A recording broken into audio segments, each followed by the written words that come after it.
جب سے یہ موبائل کا فتنہ آیا ہے تو گھر گھر میں، بڑے میں اور بچے میں، بالغ میں اور نابالغ میں یہ وبا پھیلی ہوئی ہے۔ رکھا اس لیے تھا کہ بھئی تاکہ آسانی سے جب کبھی بات کرنی ہو کسی سے تو بات کروا دیں، کر لیں۔ سہولت بھی بڑی ہے کہ بھائی سہولت، پہلے زمانے میں اگر کسی دور کے ملک میں ٹیلی فون کرنا ہوتا تو گھنٹے تو بک کرانے میں لگتے تھے۔ آپ لوگوں کو یاد ہو یا نہ ہو، بک کرانے کے پہلے بک کرائی جاتی تھی، ٹرنک کال بک کرائی جاتی تھی۔ اب بک کرانے کے بعد گھنٹوں انتظار کرنا پڑتا تھا کہ کب کال آئے گی تو میں بات کروں گا۔ اب صرف ایک انگلی کے ٹچ سے آپ امریکہ بات کر لو، آسٹریلیا کر لو، دنیا کے دور دراز مقامات پہ کر لو، تو یہ سہولت تو بے شک حاصل ہو گئی۔ لیکن شیطان نے اس سہولت کے ساتھ ایسی عذاب کی چیزیں اس میں شامل کر دی ہے کہ بچہ بچہ اس عذاب میں مبتلا ہو جائے۔ اگر کہو، تاکید کرو کہ بھائی اس کو یا تو سادہ سا موبائل استعمال کر لیا کرو بات چیت کرنے کے لیے، یا اگر بہت ہی ضرورت ہو تو اس کو احتیاط کے ساتھ استعمال کرو، احتیاط کے ساتھ کہ کوئی ناجائز اور حرام چیز اس میں نظر نہ آئے۔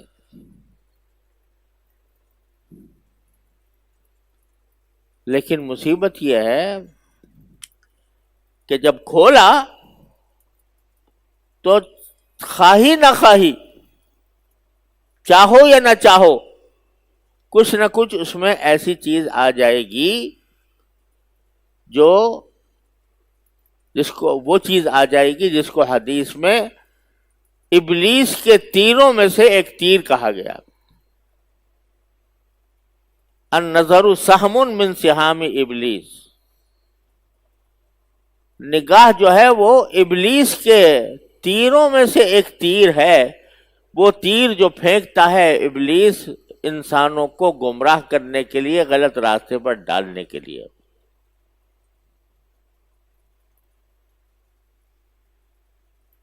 قرآن کریم میں شیطان کا جو مقولہ مذکور ہے کہ جب شیطان کو رادہ درگاہ کیا گیا تو اس نے ایک تو یہ کہا تھا کہ میں لأغوینہم اجمعین، میں سارے انسانوں کو گمراہ کروں گا۔ اس کے لیے جملہ جو قرآن کریم نے نقل فرمایا دوسری جگہ وہ یہ میں یہ کروں گا، وَلَأُضِلَّنَّهُمْ وَلَأُمَنِّيَنَّهُمْ وَلَآمُرَنَّهُمْ، کہ میں ان کو آرزوئیں دلاؤں گا، خواہشات پیدا کروں گا کہ یہ کام کر لو بڑا مزہ آئے گا، آرزوئیں دلاؤں گا، یہ کام کر لینا بڑا مزہ آئے گا۔ وَلَأُمَنِّيَنَّهُمْ،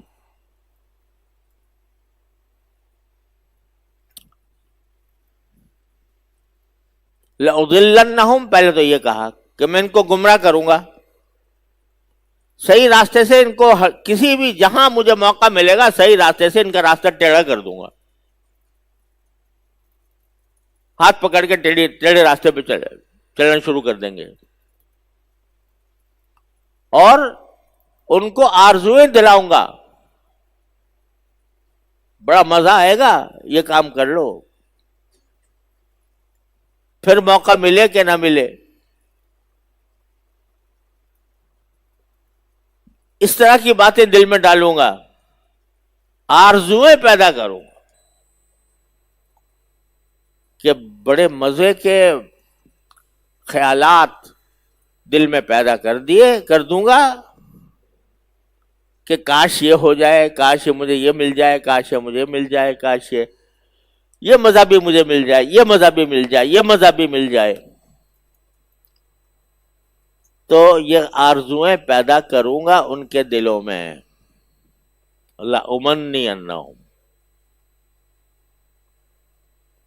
وَلَآمُرَنَّهُمْ، اور پھر آرزویں پیدا کر کے ان کو حکم دوں گا کہ جب اب تم میری آرزوؤں کے غلام ہو گئے،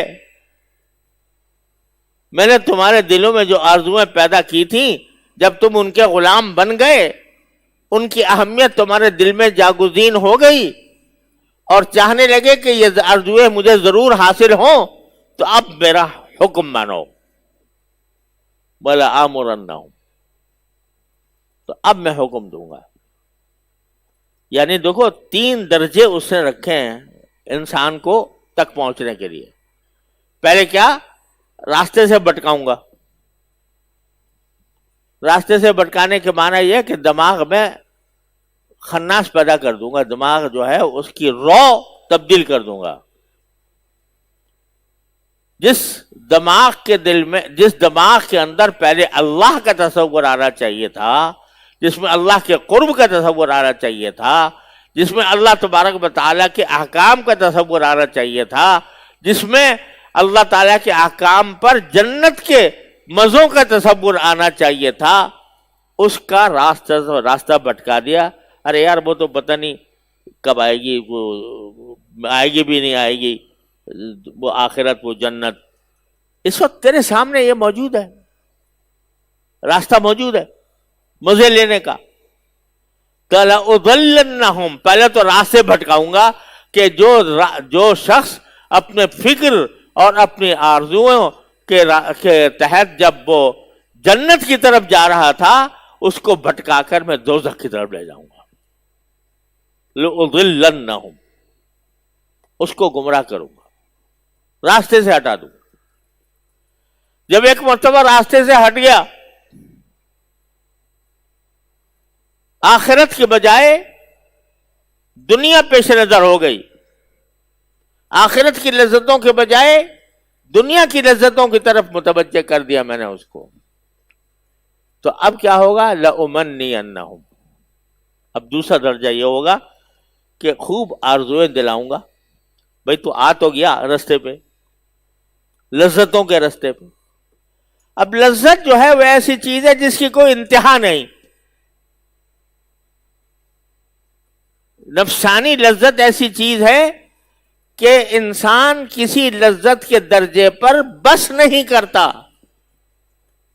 کبھی لذت پرستی والا کسی بھی جگہ پر پہنچ کر یہ نہیں کہتا کہ بس اب بس ہو گیا، بس اب آگے مجھے نہیں چاہیے.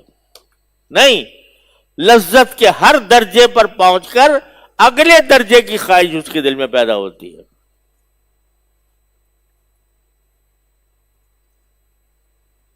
کہ اگر تاریخ پڑھو نا ہمارے موجودہ دور کے جو سماجی اور معاشرتی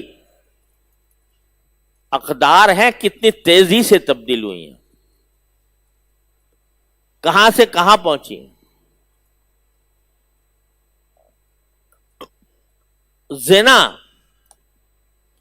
کوئی دین، کوئی مذہب، کوئی معاشرہ زنا کو جائز نہیں سمجھتا تھا. انتہائی گھناؤنا جرم تھا، انتہائی گھناؤنا جرم تھا.